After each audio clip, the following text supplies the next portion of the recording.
Moi, je vous dis ce soir, je vous interdis de penser que vous allez interdire la pensée.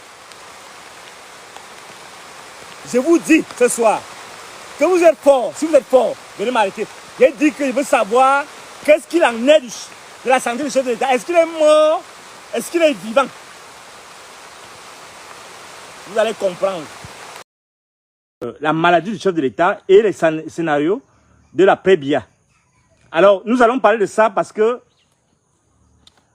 le ministre de l'administration territoriale, on peut commencer, le ministre de l'administration territoriale à Tanganji, son prénom c'est quoi? Donnez-moi son prénom, j'ai oublié son prénom, parce qu'il m'énerve tellement que j'oublie son prénom, a demandé qu'on ne parle plus de ça, qu'on ne parle plus de la santé du chef de son président à lui. À Tanganji, il s'appelle qui? Son prénom c'est quoi? Son prénom c'est quoi? Je vais vous bloquer tout à l'heure, vous Watana Watala, je vais vous bloquer, je m'en fous, votre match, allez voir votre match, moi j'ai fait mon direct, je vais vous bloquer tout à l'heure, comme j'ai bloqué des milliers d'autres. Donc j'ai dit qu'aujourd'hui nous on parle de notre affaire. Notre affaire c'est la réponse à ceux qui à Yaoundé croient qu'ils peuvent imposer leur diktat au peuple camerounais. Nous avons la responsabilité, nous autres, de maintenir la flamme de la lucidité. Et c'est notre rôle. Le contribuable camerounais, malgré les dettes, malgré l'endettement excessif qu'on m'a imposé, m'oblige à dire la vérité. Alors ce soir, on va parler de la maladie du chef de l'État et des scénarios de la Prébia. Il y a de cela quelques heures, Paul Atanganji, merci. Paul Atanganji a commis un communiqué où il disait que nul n'a plus le droit de parler de son président à lui. Que c'est une affaire de sécurité nationale. Et je lui concède ça. Et le chef du conseil de la sécurité nationale. Donc, il a certainement des raisons de dire qu'il s'agit de la sécurité nationale. Il s'agit de la sécurité nationale. En fait, ça veut dire quoi? Ça veut dire que on comprend que l'heure est grave à leur niveau. Si la situation du chef de l'État est une affaire de sécurité nationale, ça veut dire que le chef de l'État ne se porte pas bien. C'est un être humain, monsieur. On a connu les Ronald Reagan, on a connu tous ces chefs d'État qui sont malades. Mais de quel droit on doit imposer aux gens de ne pas parler de la santé du chef de l'État?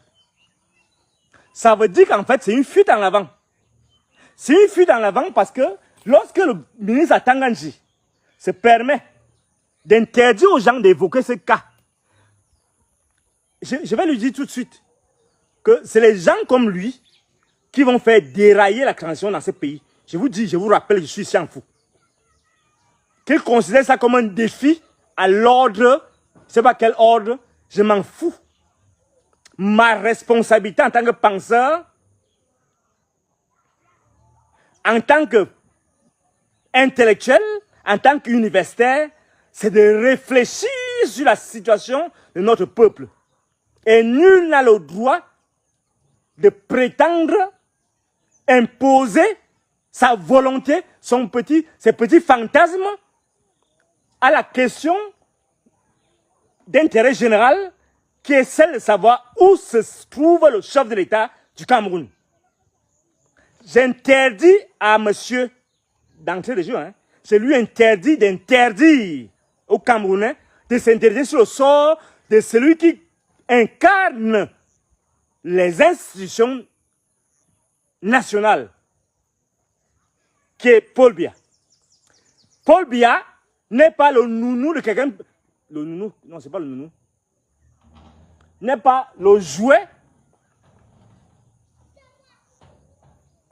à la disposition entre les mains d'un groupuscule de pirates qui se permettent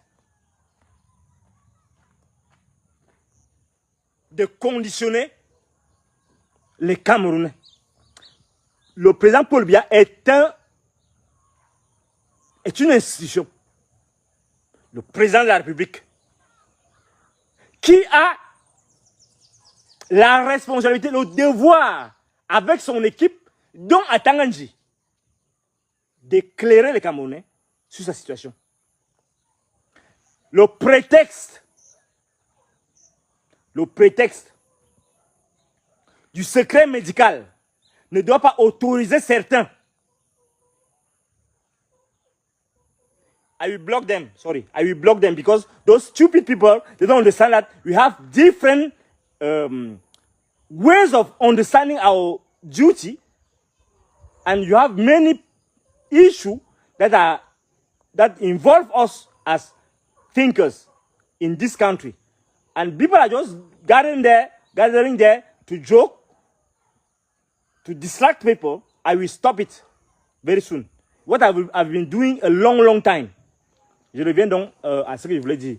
Donc, no one, aucune personne, fut-il chef du Conseil de sécurité nationale, n'a le petit droit d'interdire à quiconque de s'intéresser à la santé du président de la République. Si vous voulez être transparent, alors vous dites où est le président, vous le montrez. Vous montrez sa photo. Qu'allez-vous faire si demain il est invalide et il ne peut même plus prendre l'avion, il ne peut plus se tenir debout? Vous allez faire comment? Vous allez interdire aux gens de parler de son handicap? Non.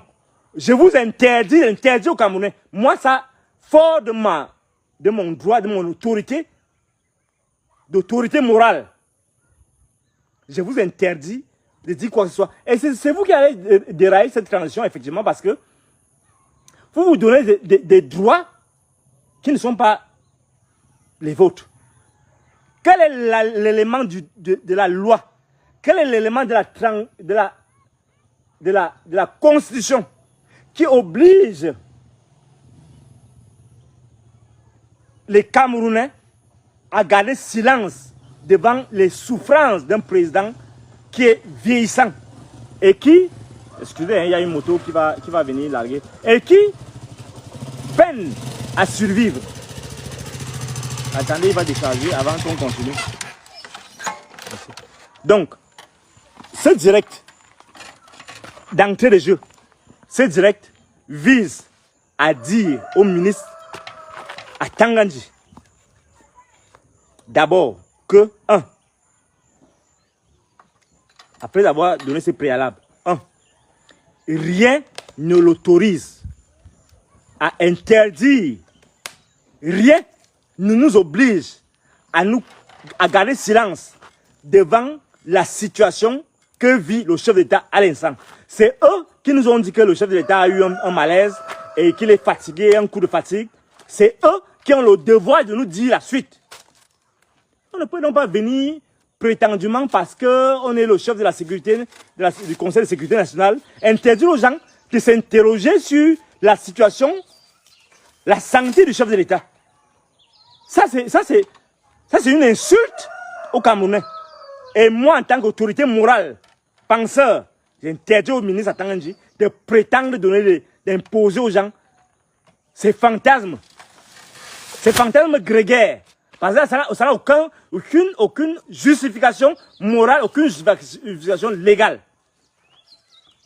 La deuxième chose que je m'en vais dire, c'est que, monsieur le ministre Tanganji, messieurs les ministres, messieurs les concitoyens, messieurs les compatriotes, devant éventuellement la mort du chef de l'État, il y aura 3 réactions. Parce qu'il faut penser à ça, ça va arriver inévitablement. Je vous prie de partager le direct. Parce que vous êtes 115, 100, combien là pour le moment là, il y avait 140, vous devez partager le direct. Parce qu'il faut qu'ils comprennent. Je vous dis donc qu'il y a 3 réactions, 3 types de réactions qui vont survenir le jour où éventuellement le chef de l'État va disparaître. Le premier type de réaction, pas seulement public, mais les réactions dans le cœur des gens. Les gens, il y a un groupe de personnes qui seront indifférents complètement au sort du chef de l'État. Parce que pour eux, c'est un chef de l'État qui a peut-être fait sa mission et qui est parti. Ou bien pour quelqu'un, c'est quelqu'un pour qui ils n'ont pas d'affection. Ces gens vont décider de s'en foutre en fait. Je fais partie de cette première catégorie. Le Cameroun n'est pas une association de pleureurs, de pleureuses, à travers laquelle on va imposer aux gens de pleurer parce qu'un monsieur est mort, fut-il le président de la République. C'est notre droit d'être indifférent à son sort. La deuxième catégorie de gens, ce sera la catégorie des gens comme à Tanganji. Des gens qui sincèrement pensent que la mort du chef de l'État sonne la mise au placard. Le prélude à des jours sombres. Je ne sais pas quelles sont les raisons. J'ai vu des images circuler, des coupures des journaux qui annonçaient à Konengi, ou bien à Konengi, ou bien devant être à Konengi, pour des malversations, ou bien je ne sais pas quoi. Bon, je suppose que tout cela, je le mets dans le registre de la désinformation, des fake news. Je le mets volontiers. Je crois que c'est un monsieur très décent qui n'a pas à s'inquiéter. Mais je pense que, vu sa situation, puisqu'il a été nommé ministre de l'administration territoriale, je ne sais pas comment on appelle ça, ou bien président du conseil du conseil de sécurité nationale, ou bien c'est président, ou bien c'est chef de la sécurité, du conseil de sécurité nationale, je ne sais pas quoi. Donc, du coup, il va regretter les prébendes auxquelles il est habitué, j'imagine. Donc, dans tous les cas, il y a des gens comme Atangaji, comme des milliers d'autres, qui ont profité du régime, qui, lorsque la mort du chef de l'État sera confirmée, seront aux abois. Ça, c'est la deuxième catégorie. Il y a une troisième catégorie de gens qui seront sincèrement touchés. Parce que ils se revendiquent avec quelques points de sincérité. Ils se revendiquent donc d'être des créatures du président et qui vont le pleurer sincèrement. Je mets dans la balance, je mets dans le groupe des gens comme Famen Dongo, comme Yebaïchi et toute la bande, des gens qui sont vraiment des créatures qui revendiquent cela. Donc, il faut que le ministre Atanganji, le chef de la sécurité du Conseil de sécurité nationale, comprenne. Je voudrais même que vous me donnez son titre exact.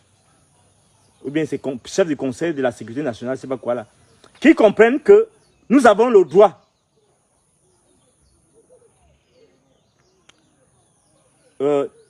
Nous avons le droit, nous autres, de s'en foutre. Que Biya soit vivant, qu'il soit ressuscité, qu'il soit mort définitivement, ça nous rend ni chaud ni froid. On ne va pas obliger les gens à pleurer quelqu'un pour qui on n'a pas d'affection. On est obligé de ne pas l'aimer de tout le monde. Et pareil, il n'est pas obligé de nous aimer. Et d'ailleurs, qu'on juge qu'il nous déteste foncièrement. Donc, ça c'est la deuxième série de précisions que je voulais faire. Secrétaire permanent, voilà, merci beaucoup. Secrétaire permanent au Conseil de sécurité nationale. Attendez, je vais boire de l'eau. Vous savez, il faut que je boive de l'eau.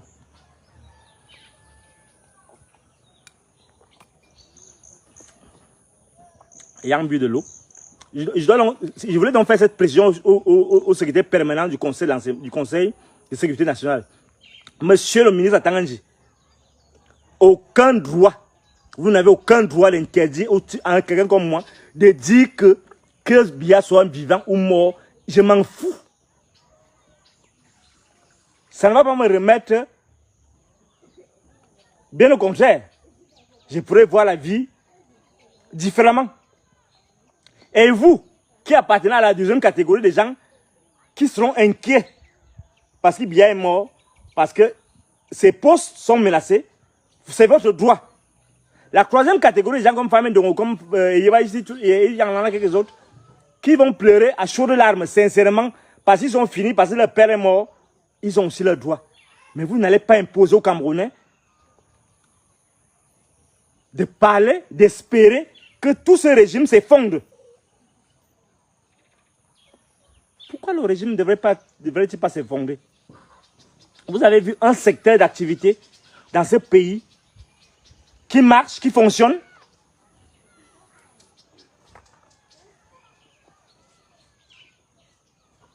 Vous avez géré ce pays. Vous gérez ce pays. Et c'est ça, la deuxième chose que je voulais vous dire. La seule chose que vous devez faire, si vous voulez vraiment rendre service à ce pays, c'est de travailler à ce que la guerre qui est dans vos régions d'origine, nord-ouest, sud-ouest, qu'on mette un terme à cette guerre fratricide, à ce génocide. De quel droit vous renoncez donc à travailler pour la paix au nord-ouest, au sud-ouest, pour venir imposer le silence aux gens sur leur droit légitime de s'en foutre de la mort du chef de l'État, de la vie du chef de l'État. Le peuple est occupé à ça. Le peuple s'en fout. Le peuple, en fait, misère. Le peuple veut respirer. Si cette respiration passe, si le bout du tunnel passe par le trépas du chef de l'État, ils ne peuvent en être que fiers, sans être leur porte-parole. De quel droit vous allez forcer les gens à pleurer alors que vous êtes en train de rire, alors que beaucoup d'entre vous qui commettez des communiqués bidons, des communiqués à la con, sont en train de dire vraiment si Dieu a prié en sorte que, priez Dieu pour que ce gars s'efface, ce que j'ai appelé cette figure maléfique, s'efface de votre chemin. Nous avons la responsabilité, nous autres, de garder la dignité qui impose que les penseurs, nous qui sommes les régénérateurs de l'espoir, que nous puissions donc envisager un avenir meilleur après la mort du chef de l'État. Nul n'est indispensable au progrès d'un pays. Même vous, à Tanganji, vous êtes indispensable à rien.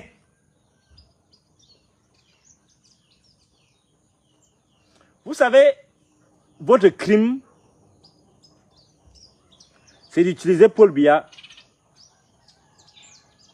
pour rentabiliser votre vanité. Je ne parle pas de vous personnellement, mais je parle de vous tous, de votre engeance de pirates.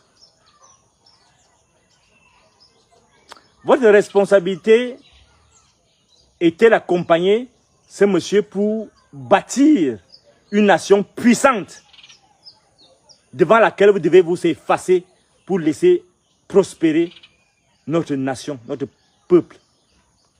Mais vous l'utilisez comme la vitrine à travers laquelle vous comptez vous cacher pour noyer votre corruption, pour noyer, pour dissimuler vos rapines, pour dissimuler vos pillages.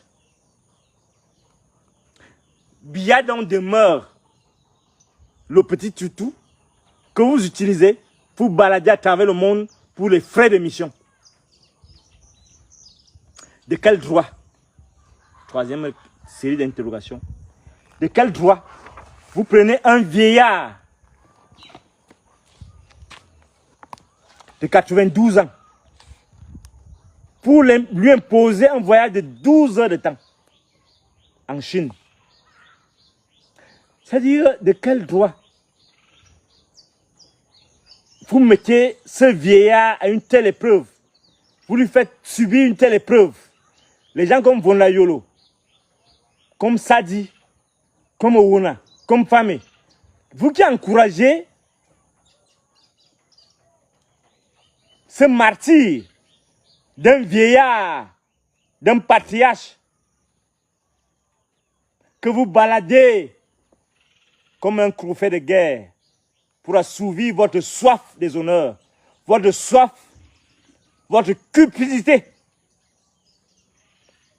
des frais de mission. Vous tous qui avez permis que monsieur s'époumonne ainsi à travers le globe, je demande de partager le direct, à travers le globe, pour se retrouver en Chine, après 12 heures de vol, après s'être malmené sous la pluie, ces histoires de, je sais pas si c'est la Normandie, je sais pas quoi, les Jeux olympiques, tout un ensemble de choses bidons. Quel était l'intérêt de lui faire subir tout cela? Oui, parce que vous voulez vous faire vos frais de mission. Vous voulez subir, vous lui faites subir tous ces aléas, toutes ces intempéries, parce que vous voulez accumuler, parce que vous n'êtes jamais fatigué d'accumuler. Vous avez des lignes infinies, mais ça ne vous suffit pas. Vous êtes né cupide, vous allez mourir cupide. Mais vous lui faites subir cela. Et nous qui devons nous offusquer, nous qui nous offusquons de cet état de choses, vous voulez nous imposer le silence. Nous voulons savoir, M. Atanganji. Vous avez dit qu'on ne doit plus s'interroger. Moi, je m'interroge ce soir, en direct d'un fou, de ma petite maison. Dis-moi, où est le président Paul Biya? Est-ce qu'il est malade? Est-ce qu'il est mort? Si c'est la condition, si c'est la raison pour mon arrestation, je vous impose, je vous ordonne de venir m'arrêter. Pour moi, c'est un acte de désobéissance. Attendez, la moto va passer.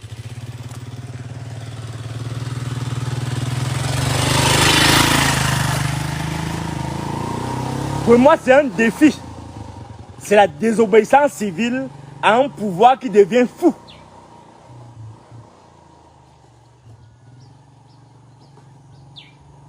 Je demande qu'on fasse le direct, qu'on partage ce direct. Que ça parvienne à Atanganji. Qu'il vienne m'arrêter. S'il ne vient pas m'arrêter, lui, parce que je sais qu'il va envoyer Galax et tout, il va envoyer les gendarmes et tout ça, parce que Mbarangeli n'est pas dans leur sorcellerie là.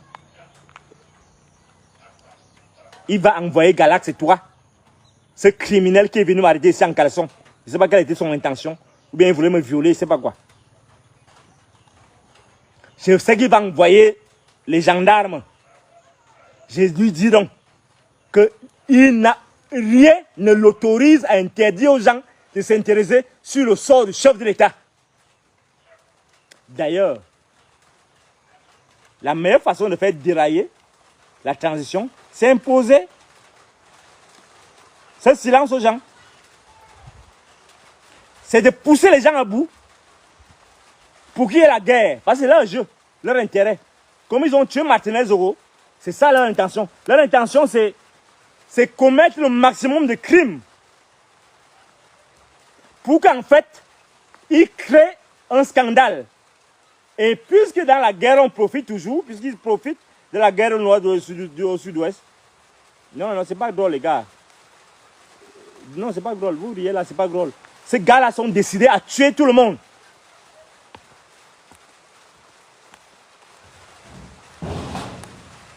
On ne va pas accepter. On ne va pas l'accepter. On va résister. Oui, vous faites encore imposer le silence à vos petits gens là. Cette chaîne de télévision, excusez, hein, il pleut un peu long, mais c'est pas grave. Ces chaînes de télévision vendues, qui sont au service on les connaît. Ils disent qu'ils sont au service du peuple, mais ils sont au service de la mafia, des pirates qui sont à étudier. J'ai dit ce soir ici et maintenant que si Atanganji et Galax et toi ne viennent pas m'arrêter, ça veut dire qu'ils ne sont pas forts. Ils vont comprendre qu'il y a des gens comme nous sommes foncièrement fâchés contre ce régime. Qu'on n'accepte pas les crimes horribles que les gens commettent sous le prétexte de bénéficier du décret du chef de l'État. Je répète, je suis en fou dans mon petit truc, même comme il n'y a pas encore les ouvertures. Si on m'avait donné les 10 millions, comme on m'avait dit que j'avais pris, j'aurais mis les ouvertures, mais je n'ai pas encore reçu encore. J'attends. J'espère que Rémi qui garde cet argent-là va me l'envoyer. J'ai dit donc ce soir à Atanganji et à Galax et toi, devant chez moi, que je suis en fou. J'attends qu'ils viennent m'arrêter. Et ils vont me dire de quel droit. Ils vont me donner, ils vont me dire qu'est-ce qui les autorise à croire que ce pays leur appartient. J'ai dit à Galax et Toura et à toute la bande de gens, les crimocrates là au pouvoir à étudier, que si vous allez tuer tout le monde, ne mourrez pas. Comme tout le monde vous dit que la paix est bien, et je veux voir les enfants quand même, sachez que la paix, une paix meurtrière est pire que tout. Qui vous a donné ce pays? Même à Biya, qui vous a donné ce pays? Qui vous a autorisé à parler aux gens, à un peuple qui déjà souffre? Qui vous a autorisé à lui parler comme si vous parlez à des caca? Qui vous autorise à vous prendre pour les gens élus pour parler au nom et en lieu et place du chef de l'État?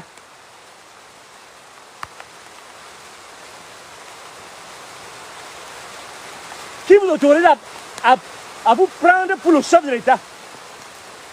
À interdire la parole, à interdire les manifestations. Même lorsqu'on s'inquiète du sort du chef de l'État, qui vous autorise à croire que ce pays est désormais entre les mains d'une bande de pirates qui se permet tout sous le prétexte que le chef de l'État est absent. Moi, je vous dis ce soir, je vous interdis de penser que vous allez interdire la pensée. Je vous dis ce soir que vous êtes fort. Si vous êtes fort, venez m'arrêter. J'ai dit que je veux savoir qu'est-ce qu'il en est de la santé du chef de l'État. Est-ce qu'il est mort? Est-ce qu'il est vivant? Vous allez comprendre. Un jour, vous allez comprendre que c'est la brindille qui verse la marmite de nourriture. Vous êtes là, vous accumulez des fortunes démentielles. Et vous voulez voiler les yeux aux gens. Vous pillez toutes les richesses de ce pays. Vous voulez voiler les yeux aux gens. Et vous autorisez à faire la morale aux gens. Vous voulez faire la loi aux gens. Vous êtes qui? Vous êtes quoi? Vous allez où? Vous allez devenir... Après Biya, vous serez quoi? Supposons même que vous allez tuer tout le monde. Vous serez quoi après? Vous avez créé le désordre, un désordre fou. Vous avez ruiné tout un pays. Et maintenant, on ne doit plus parler. On ne doit même plus calmer les populations. Parce qu'Atanganji a dit que... Atanganji, c'est qui? Atanganji, c'est quoi? Atanganji va où? Atanganji a fait quoi? Je vous dis que je parle d'un fou. Venez m'arrêter si vous êtes fort. Vous êtes quoi? Vous êtes qui? Qui vous a donné le pays? Qui vous a dit que parce qu'on vous a nommé et qu'on vous a oublié, vous êtes désormais Biya? Je sais que si mon sort dépendait, des gens comme Famen Dongo, des gens comme Atanganji, des gens comme Soso, vous tous qui manipulez les petits lanceurs d'alerte, parce que vous voulez voir ce pays sombrer dans la guerre civile, si mon sort dépendait de vous, personne n'allait plus rien faire. Vous n'allez plus, on allait me déchiqueter comme on a déchiqueté Martinez Zoro.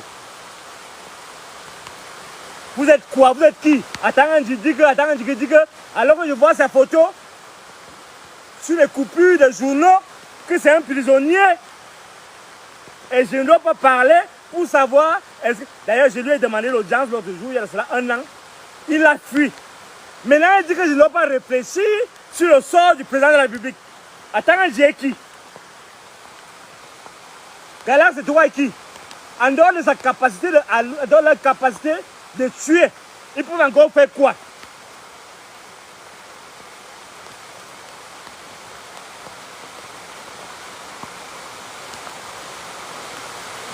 On ne va pas vous laisser faire. Même notre cadavre va vous empêcher de faire quoi que ce soit. Vous n'allez pas réussir votre petit coup. Je comprends qu'actuellement, que Biya, il ne va pas bien. Vous faites donc vos réunions, vous vous organisez pour voir qui va prendre quoi, qui va se mettre à tel poste, et ainsi de suite. Mais sachez que tout ce que vous faites là est vain.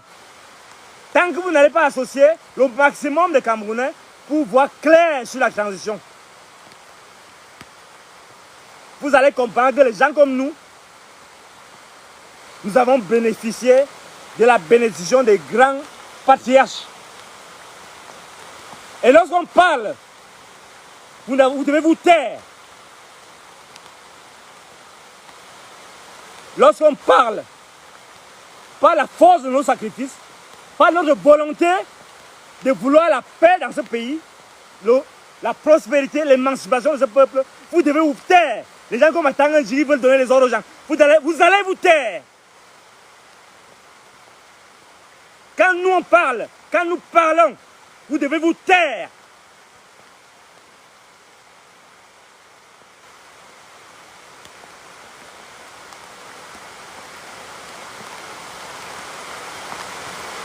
Je vous dis donc, nous voulons savoir où se trouve le chef de l'État. Et nous vous disons, et nous n'avons pas cessé de le dire, que on s'en fout de vos histoires de démocratie, mais la situation du pays qui va à volo vous oblige bien. S'il est encore vivant, on s'en fout s'il soit mort ou pas, ça nous rend ni chaud ni froid. Puisqu'il a refusé de laisser quelqu'un pour assurer son... Pour continuer. Vous qui êtes là, vous tous qui avez le pouvoir, les Fouda, les Chantal Biya, les Bankui, le ministre de la Défense, Sadi, le ministre de la Communication, Sadi, le ministre de la Défense, Betty Assomo, vous tous qui pouvez décider. Le conseil spécial du chef de l'État, Fouda, vous devez vous organiser pour que on trouve quelqu'un qui peut faire, au besoin d'un dictateur, qui peut imposer un rythme pour vous nous avez déjà perdu un demi-siècle de progrès. Vous nous avez perdu un demi-siècle de progrès. Nous vous interdisons de continuer dans la manipulation, dans le désordre, dans le satanisme, dans la sorcellerie. Et vous n'allez pas imposer à tout le monde vos petites choses là, vos petites appartenances sectaires. Vous n'allez pas imposer ça aux gens. Et quant à moi, je vous dis, je ne vais plus autoriser qu'on m'arrête. Je vais arracher l'arme, je vais tirer et on va tirer sur moi. Je ne vais plus autoriser qu'on m'arrête. Vous avez une seule chose à faire, c'est m'exécuter. Vous, à Tanganji, je vous dis, je vous interdis d'interdire aux gens de s'intéresser au sort du président de la République.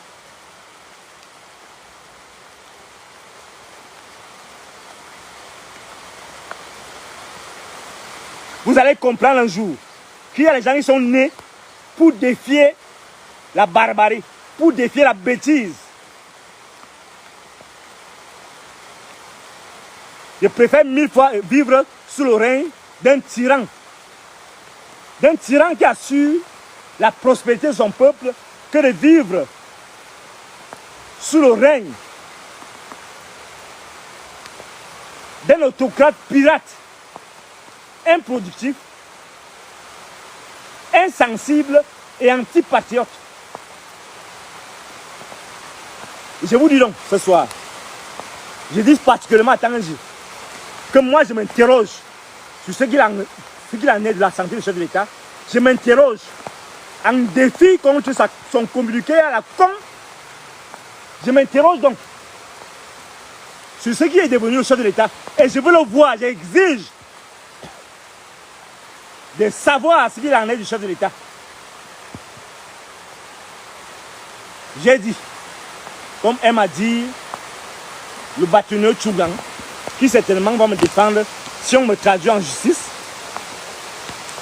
S'ils ont le courage de me traduire en justice, s'ils ont le courage de m'assassiner,